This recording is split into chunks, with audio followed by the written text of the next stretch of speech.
तो दोस्तों, आज आप सबका स्वागत है एक सत्य घटना जो भूतिया के रिलेटेड है। दोस्तों, दुनिया की बहुत सी जगहों में बहुत से घटनाओं भूत से मिलती जुलती हैं। दोस्तों, आज की कहानी में हम आपको बात करेंगे जापान की सड़कों पर घूमती एक महिला की आत्मा। दोस्तों, ये कहानी है जापान की।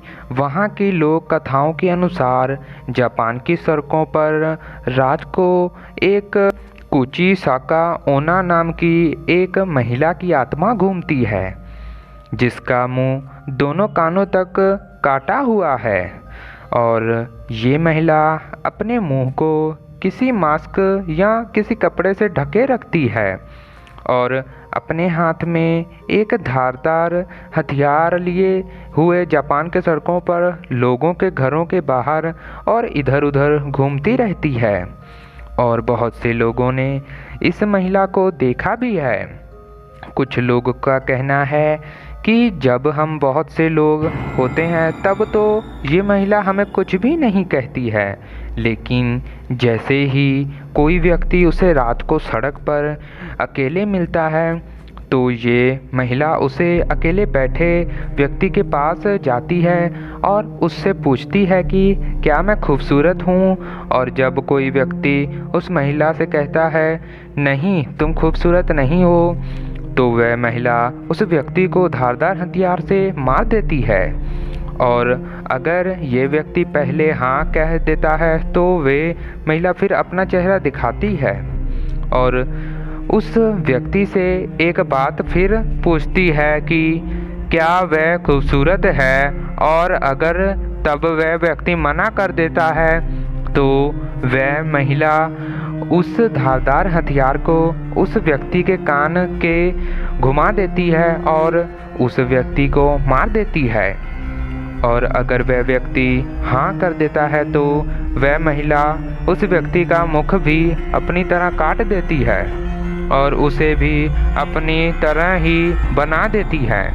दोस्तों, वहाँ के लोगों ने इस बात की सच्चाई जानने की कोशिश की और उस महिला का पीछा भी किया, लेकिन वह महिला एक जंगल में जाकर गायब हो जाती है।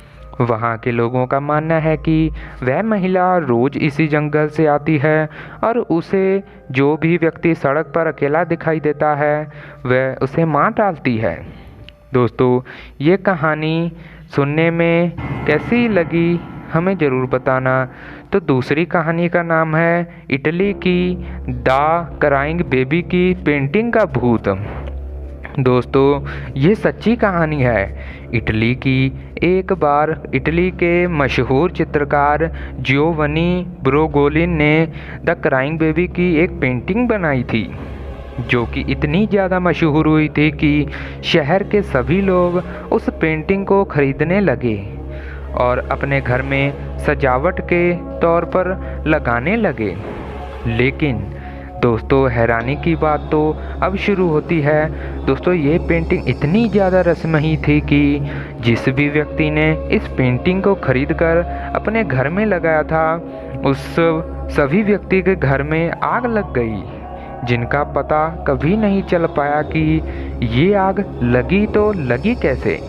लेकिन दोस्तों, हैरान करने वाली बात ये नहीं है, बल्कि हैरान करने वाली बात ये है कि जिन जिन लोगों के घर में आग लगी थी उन लोगों के घर की सभी वस्तुएं जल गई थी, लेकिन वह द क्राइंग बेबी की पेंटिंग किसी भी व्यक्ति के घर में नहीं जली थी। और इतना ही नहीं दोस्तों, इसके बाद भी जिस व्यक्ति भी ने उस पेंटिंग को अपने दूसरे घर में लगाया, उनका वह नया घर भी रस्मी तरीके से जल गया, लेकिन वह पेंटिंग नहीं जली। बहुत से ऐसे हादसे होने के बाद शहर के सभी लोगों ने मिलकर उस शहर में जितनी भी द क्राइम बेबी की पेंटिंग थी उन सभी को वहां से प्रसिद्ध हैलोवीन त्यौहार के अवसर पर अधिक से अधिक प्रतिलिपि जला दी। लेकिन लाख कोशिश करने के बाद भी वो लोग द क्राइंग बेबी की रियल पेंटिंग को नहीं जला पाए। लेकिन सभी प्रतिलिपि जलाने के बाद शहर में हादसे होना कम हो गए। दोस्तों तीसरी कहानी है मौत का टापू। दोस्तों इटली में एक पोर्बगोलिया आइसलैंड है जिसे मौत का आइसलैंड के नाम से भी जाना जाता है।